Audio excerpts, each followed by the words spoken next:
નમસ્કાર વિદ્યાર્થી મિત્રો, આજે આપણે જોવાના છીએ કે ધોરણ 9 વિજ્ઞાન વિષયમાં દ્વિતીય પરીક્ષામાં વિભાગ બી, સી અને ડીના મોસ્ટ ટાઈમી પ્રશ્નો. કે વિભાગ બી, સી અને ડીમાં તમારે કેવા પ્રશ્નો પૂછાય. બી એટલે કે 2 માર્ક્સમાં, સી એટલે 3 માર્ક્સમાં, ડી એટલે 4 માર્ક્સમાં, બરાબર, 4 ગુણમાં. તો કેવા પ્રશ્નો તમારી પરીક્ષામાં પૂછાય દરેકની આજે આપણે માહિતી જોવાની છે. તો ખાસ આ વિડીયોમાં અંત સુધી બન્યા રહેજો અને ખાસ આટલા પ્રશ્નો તૈયાર કરજો. આના બારનો લગભગ એક પણ પ્રશ્ન નહીં હોય. તો ખાસ આટલા પ્રશ્નો દરેકને આવડવા જોઈએ તમારા સારા ગુણ લાવવા હોય તો, બરાબર. અને વિભાગ એનું ચાલુ જ છે પ્રશ્નો બનાવવાનું. તે પણ તમને થોડા 1-2 દિવસમાં મળી જશે, બરાબર. એક્ઝામ પહેલાં મળી જશે ટૂંકમાં. તો ખાસ ધ્યાન રાખજો. તો મિત્રો શરૂઆત કરીએ આપણે. પહેલો પ્રશ્ન, ઘન, પ્રવાહી અને વાયુ અવસ્થાના ગુણધર્મ જણાવો. એટલે કે આ 3 પ્રશ્નો છે, પણ 3 પ્રશ્નો મેં એક જ પ્રશ્ન લીધો છે કે તમને આ રીતે પણ પૂછાય કે ઘન અવસ્થાના ગુણધર્મો, પ્રવાહી અવસ્થાના ગુણધર્મો અને વાયુ અવસ્થાના ગુણધર્મો. આ ત્રણ પ્રશ્નો મેં એક જ પ્રશ્ન લીધા છે, બરાબર. તો ખાસ ધ્યાન રાખજો. આ 3માંથી ગમે તે તમને એક પ્રશ્ન જોવા મળશે. 3 અવસ્થામાંથી કોઈ પણ એક અવસ્થાના ગુણધર્મ તમારે જણાવવાના છે. બીજો પ્રશ્ન છે મિત્રો કે બાષ્પીભવન પર અસર કરતા પરિબળો જણાવો.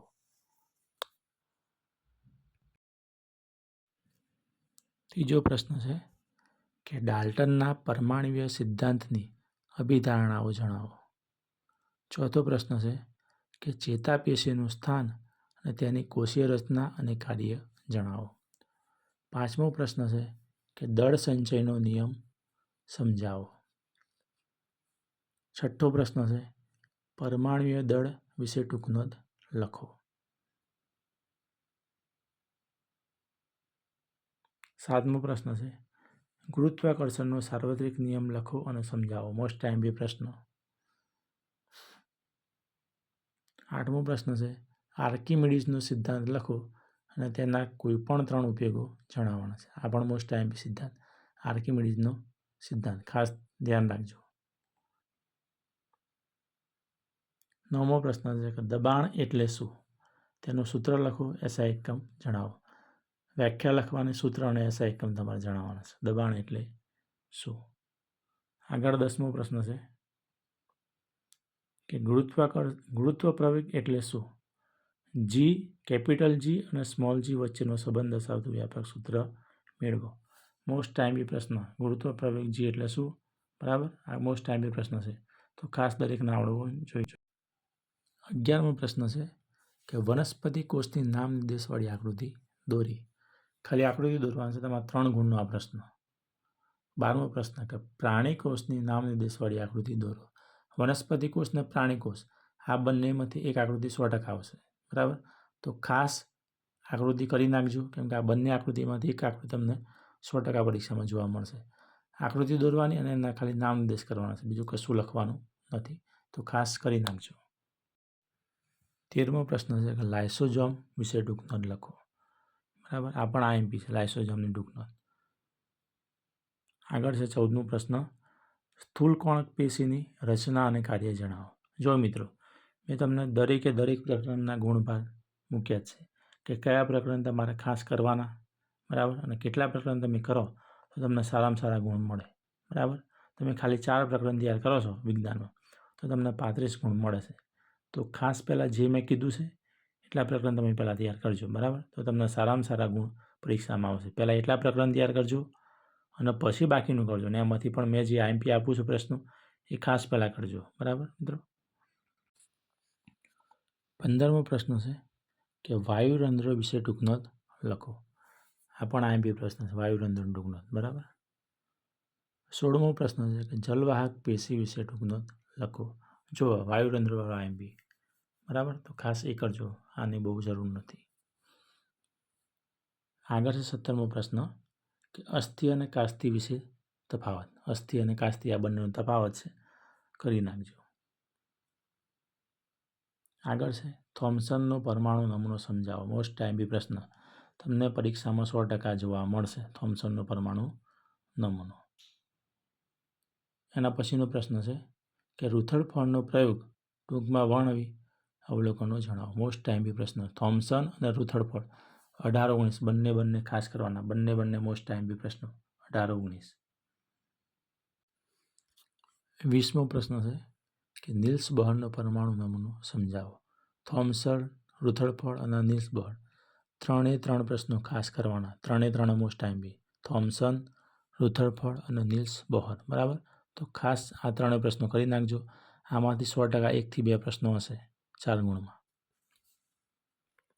આગળ છે કે ન્યુટ્રોન વિશે ટૂંક નોંધ લખો. બરાબર. આ 3 ગુણમાં પૂછાયો પ્રશ્ન છે વિભાગ સીમાં. તો ખાસ આ પણ કરી નાખજો. આપણને આવડવું જોઈએ. આગળ છે 22મો પ્રશ્ન કે પરમાણ્વીય દળ વિશે ટૂંક નોંધ લખો. પરમાણ્વીય દળ. બરાબર. આ પણ અગાઉની પરીક્ષામાં પૂછાઈ ગયેલો પ્રશ્ન છે. તો ખાસ કરી નાખજો આગલી સાલ. બરાબર. 23મો પ્રશ્ન મોસ્ટ ટાઈમ્પી સમસ્થાનિકોના અનુપ્રયોગ જણાવો. મોસ્ટ ટાઈમ્પી પ્રશ્ન પરીક્ષામાં 100% જોવા મળશે. સમસ્થાનિકોના અનુપ્રયોગ. 24મો પ્રશ્ન છે કે મૃદુતક પેશી એટલે શું? તેના લક્ષણો અને કાર્યો જણાવો. આ પણ મોસ્ટ ટાઈમ્પી પ્રશ્ન. મૃદુતક પેશીવાળો. બરાબર. પેશીવાળો કોઈ પણ એક પ્રશ્ન 100% હશે. ગમે તે એક પેશીવાળો. તો ખાસ કરી નાખજો પેશીવાળા. મેં જે પણ મૂક્યા છે એ. આગળ છે 25મો હૃદસ્નાયુ પેશી વિશે ટૂંક નોંધ લખો. આ પણ આઈએમપી પ્રશ્ન. 26મો છે કે અચળ પ્રવેગી ગતિના સમીકરણો પરથી ઉર્ધ્વ દિશામાં ગતિ કરતા પદાર્થની ગતિના સમીકરણો મેળવો. મોસ્ટ ટાઈમ્પી પ્રશ્ન એ પણ. આગળ છે ધાતુ અને અધાતુના ગુણધર્મો જણાવો. જો મિત્રો આ 2 પ્રશ્નો છે. કદાચ તમને ધાતુના ગુણધર્મો પૂછાય, કદાચ અધાતુના, પણ બંને આઈએમપી. ધાતુ અને અધાતુના ગુણધર્મો બંને કરી નાખવા. તફાવત સ્વરૂપે પણ આવશે, કદાચ સીધો પ્રશ્ન પણ આવે 2 માર્ક્સનો. બરાબર. તો ખાસ કરી નાખજો. આગળ છે 28મો પ્રશ્ન કલીલ દ્રાવણ કોને કહે છે? બરાબર. આ પણ 3 માર્ક્સમાં પૂછાયો પ્રશ્ન છે. આગળ છે 29મો પ્રશ્ન નિયમિત ગતિ અને અનિયમિત ગતિ વિશે સમજાવો. આગળ છે 30મો પ્રશ્ન ગતિના સમીકરણો અથવા નિયમિત પ્રવેગી ગતિના સમીકરણો કોને કહે છે? સમજાવો. આઈએમપી પ્રશ્ન કરી નાખજો. આગળ છે 31મો ન્યૂટનની ગતિનો પ્રથમ નિયમ લખો અને સમજાવો. 3 નિયમ મોસ્ટ આઈએમપી. પ્રથમ, દ્વિતીય અને તૃતીય. આ 3માંથી એક નિયમ 100% આવશે. આ પહેલો નિયમ છે. બરાબર. બીજો પ્રશ્ન છે 32મો પ્રશ્ન કે ન્યૂટનની ગતિનો બીજો નિયમ લખી સૂત્ર F = ma તારો. મોસ્ટ ટાઈમ્પી પ્રશ્ન. 100% આ પ્રશ્ન તમને જોવા મળશે 3 ગુણમાં. બરાબર. કે ન્યૂટનની ગતિનો બીજો નિયમ લખો અને સૂત્ર F = ma તારો. કરી નાખજો દરેક. અને છેલ્લો પ્રશ્ન કે ન્યૂટનની ગતિનો ત્રીજો નિયમ લખી ઉદાહરણ દ્વારા સમજાવો. તો મિત્રો આટલા પ્રશ્નો ખાસ કરી નાખજો. વિભાગ બી, સી અને ડી માટે ખાસ મોસ્ટ ટાઈમ્પી પ્રશ્નો. બરાબર. કે લગભગ આટલા પ્રશ્નોની બહારનો કોઈ પણ પ્રશ્ન નહીં હોય. બીજું કે વિભાગ એનું પણ કામ ચાલુ જ છે કે તમને OMR મળી રહે, સારામાં સારા ગુણ આવે એના માટે. બરાબર. તો ટાઈમ મળશે તો મૂકી દઈશ. અને બીજું કે ગણિતના પણ આઈએમપી મેં મૂક્યા જ છે, તે પણ જોઈ લેજો. અને સામાજિકના આઈએમપી પણ તમને મળી જશે 1-2 દિવસમાં. તો ખાસ સામાજિકના પણ કરી નાખજો. એટલે કે ગણિત, વિજ્ઞાન અને સામાજિક 3 વિષયના આઈએમપી તમને પરીક્ષા પહેલાં મળી જશે. તો ખાસ વિભાગ વાઇઝ અને ગુણ વાઇઝ મેં મૂક્યા છે કે કયા ચેપ્ટરમાંથી કેટલા ગુણનું પૂછાય. બરાબર. કયા વિભાગમાં કેટલા ચેપ્ટર તમારે તૈયાર કરવાના. આ બધું જ મેં મૂક્યું છે. તો ખાસ કરી નાખજો. આટલું તમે કરીને જાઓ એટલે તમને સારામાં સારા ગુણ મળે. તો થેન્ક યુ મિત્રો. મળીએ નેક્સ્ટ વિડીયોમાં. અને હા, વિડીયોને લાઇક કરવાનું અને સબસ્ક્રાઈબ કરવાનું ના ભૂલતા. થેન્ક યુ મિત્રો.